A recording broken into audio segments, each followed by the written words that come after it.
I'm delighted to say the governor joins us now, Barry, who someone told me is actually fishing as we speak. Is he fishing? Barry, have you caught him? He is actually in there. Yeah, we're about 6 in the net so far, mate. We've had a reasonable start, but obviously it's a 4-hour competition and the real effort will come in the last hour, but it's going reasonably well. I've got Ali Brown on my right, the Surrey and England cricketer who's bringing in some big stuff.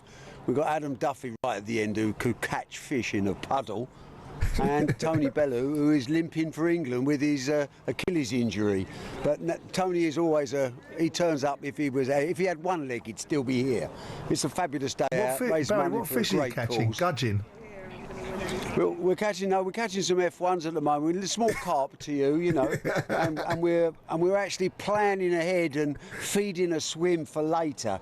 So we're just about to switch from close inside to far side fishing, where we think we're going to get some bigger ones. So we're in a winnable swim. It doesn't mean to say it's going to be done. There's a lot of very competitive sportsmen and women here, I've got to tell you. They are a different class when it comes to wanting to win.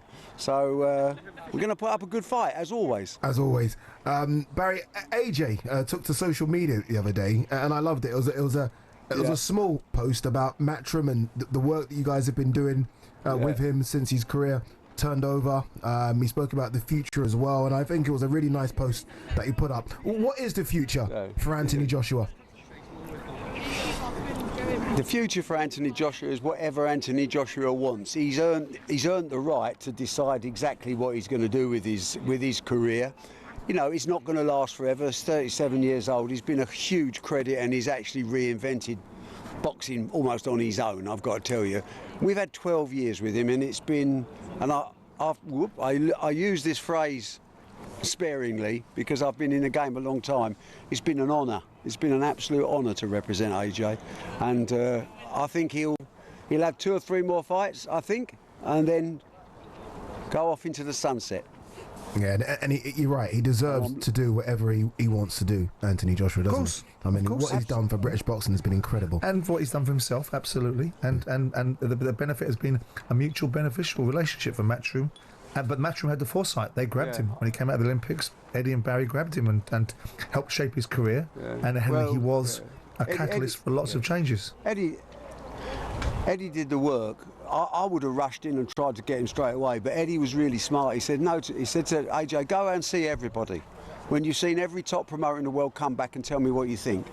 And about 9 months later, and I was petrified we were going to lose him because I knew he was going to be big. 9 months later he came and said, I've made my mind up, I'm coming with you guys. And he hasn't changed since. He has not been one moment of problem in 12 years. And anyone involved in professional sport knows that's a very unique relationship. So we're looking forward to him finishing. You know, he's a lovely man, and he's going to be an ambassador for Matchroom for the rest of his life. You know, we're a family business, and AJ's part of our family. From one star to another. Oh, go on. Yeah. Oh, have you got something? No, I just lost one. Go on, carry on. It's not your fault. From one star to another, Luke Littler, who I mean, his growth is quite similar to AJ's. He's just gone boom, hasn't he? In the last couple of years, he's now the Triple Crown holder as well. He's been incredible for darts.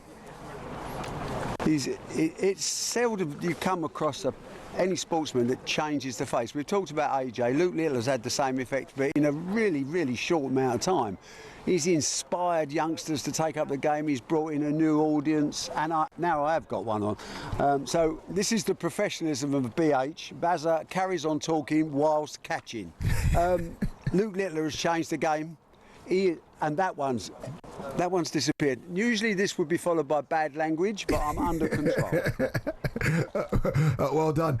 Snooker season starts, or it's already begun, hasn't it? Shanghai Masters is on currently. How's snooker progressing, Baz? It's doing really well. I mean, again, it's benefited from the Middle East boom. You know, we're in China, which has always been our biggest market, really, China overall, and that's in a way been surpassed by what's happening in the Middle East, where they're making such a big push for all sport. And snooker, we had the World Pool Championships last week in Jeddah, which went really, really well. That's a sport that's growing, and the snooker starts in about 10 days in Riyadh. So yeah, the market's good. Snooker's in a very good place. We still need the emergence of the Luke Littler type of player in snooker, because it's still dominated by the big old names of, you know, John Higgins, Mark Williams, and of course the one and only Ronnie O'Sullivan. We need, and Judd Trump is obviously right up there. I shouldn't forget him. He's a major player. But we do need some more youngsters coming through to unsettle the old guard. It's a different sport and it takes a different application. So they'll come through, and I think most of them will be Chinese. The new world champion is a sensational player who's going to inspire millions of kids in China the same way as Luke Littler's inspired millions of kids to pick up darts. You know, Zhao Ting Tong has changed the face of his sport in China, and that will have benefits around the world for us. Just before I let you go, Alexander Usyk against Daniel Dubois. You've been on the other end of Alexander Usyk beating your guys, Bellew and AJ. Just how good is he? You've seen so many greats, right? You've covered so many greats in the heavyweight division. Where'd you put Usyk in it? I've got him right up there. I mean, I think he's a sensational fighter. His intelligence is what always impresses me. I mean, he can bang a bit as well, but his feet and his work and his anticipation, he's on another level. I don't want to get carried away because you're talking about great fighters, but Usyk currently is heads and shoulders above anybody in the heavyweight division. No disgrace for Daniel Dubois to get beat by a fighter of that calibre. And Daniel will go on and I'm sure have a successful career as well. But Usyk is a one-off and he's a generational great. Barry, as are you, my man. Thank you very much. Good luck catching some fish. I mean, you had a couple there and let him go. I don't know what happened. Maybe he's not as good as he thinks he is. Now we can chat the former WBA super middleweight champion and Chelsea fan. George Groves joins us from the Riverbank. Hello, George. Hi, George. How you doing, guys? You okay? Yeah, very good. Is that you reeling in a fish, or are you just getting yourself together? It could be both. Who knows? Yeah. No, I've got a fish. Yeah, I've got a fish. I've got a few.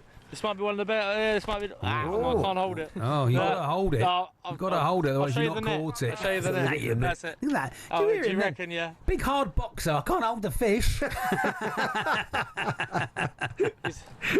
It's not purely fear. It's more skill and technique. Yeah. Oh, right. You just don't want to drop it. Yeah. So have you had a good day, Joe? How many have you caught? Has it been going well? Yeah, it's going well. It's going well. It could be better, as always, but no, going great. The weather is stopped raining now, which is nice. We've gone from, we've had every season of fishing so far today, but so far so good. Good. Fish are out now in the afternoon. Ready to go. Last time you popped in and saw us with a young fighter you've been working with, Lucas Rowerig. Is that still ongoing? Your relationship, you guys?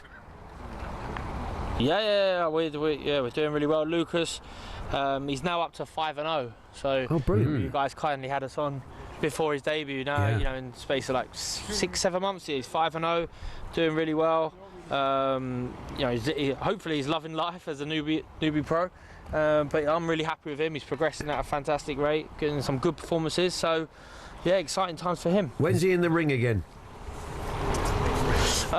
We ain't got a fight scheduled as such, but I'd envision like the end of September, maybe even early October. We'll get him out again. The idea at this stage for any professional is to try and be as active as possible. Yeah. You want to momentum. If you can get boxing every 6 to 8 weeks, you're in incredible shape, which is so far so good. He's had the summer off, but yeah, we'll be back hopefully 3-4 fights before the end of the year. Excellent. We'll give him our best. Anthony Joshua at the moment, he's been rumoured to fight Jake Paul. How do you feel about this sort of hybrid fight? Although Jake Paul would say it's a proper fight. Well, he is ranked now somehow. But anyway, that's a gift, isn't it? That's a gift that keeps giving for Anthony Joshua. Wow.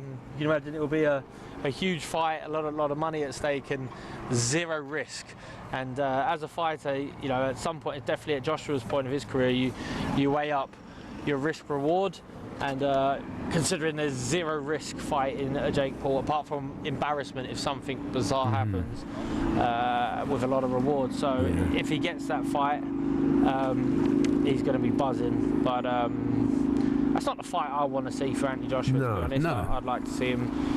I'd rather him retire or fight Fury. And if that don't happen, then You know. That's the Yeah, fight it we feels wanna see, like isn't it Yeah, feels yeah. like that's it. If he fights Jake Paul, I mean, you just wonder where that leaves us, because he is better than that, and there are better fights out there for him. The other big debate, of course, across all of our boxing YouTube channel with Simon and the gang and Spencer, has been Daniel Dubois, and did he quit or didn't he quit? And everybody sort of weighed in. How do you see it? Yeah, to be honest, I was fortunate enough to be there ringside, and I didn't even notice, the finish in the did Dubois not get up, because he just didn't look like he was in the fight. He gets dropped and then he gets dropped again. He gets dropped quite heavy the second time. I think he maybe just on body language, he could have attempted to have beat the count better, and he certainly could have been not as sort of comfortable on his feet at the end, walking to his corner. Yeah. But I don't know. You think boxing, at that level, at that point, you have to leave it all in the ring, and you're happy to, give it everything, even at the risk of being severely knocked out. But maybe that's not Daniel Dubois, or maybe that's just not the case. But don't want it to diminish on what Usyk achieved, and because his performance was incredible. If Dubois got up, he would have only got dropped and stopped, very quickly after, in my opinion. So I thought it was a brilliant performance from Usyk, and Dubois was disappointing, but also credit to Usyk. Usyk is the man, and he showed that time and time again. And as you say, if Daniel might think, I want to fight again, at some point, so I'm gonna get out of it while I can. I don't know if that ever goes through a boxer's mind. He did take a good shot. Now, if we see Usyk again, it could be against Joseph Parker, which is the fight again that it doesn't sort of stir the blood, even though Joseph Parker deserves his shot. It doesn't sound a particularly exciting fight. What do you think, George? I think that's Joseph Parker deserves it. Deserves to fight against Usyk. Out of him, maybe Caballero, maybe one or two others. The problem is that Usyk's completed boxing. He's dominated the heavyweight division. He's beat all the top guys multiple times now. So there's no fights out there where you're like, oh, yeah, I'm really excited about this. Then it's almost like the only option for me would be Moses Atalma. But if you go back, and I remember when Mayweather was top of his game, and we all knew Canelo was going to be a future pay-per-view star. Yeah. But to make the right, Mayweather fought him at the right time, on Mayweather's terms, and he got the win over Canelo, because that's just a clever bit of boxing management and the rest of it. So Moses Atalma is the future of the heavyweight division. I don't think he needs to fight someone like Usyk next, but in the next 18 months maybe, if Usyk's still around, that's a fight that really excites me. But let's be honest, up until then, Usyk's in a league of his own. So whoever he fights, it's you're just looking for a massive upset. Absolutely. George, we'll let you crack on. Tight lines, and good to talk to you, and we'll see you soon. On AM, on DAB, via the talkSPORT app, and on your smart speaker. talkSPORT.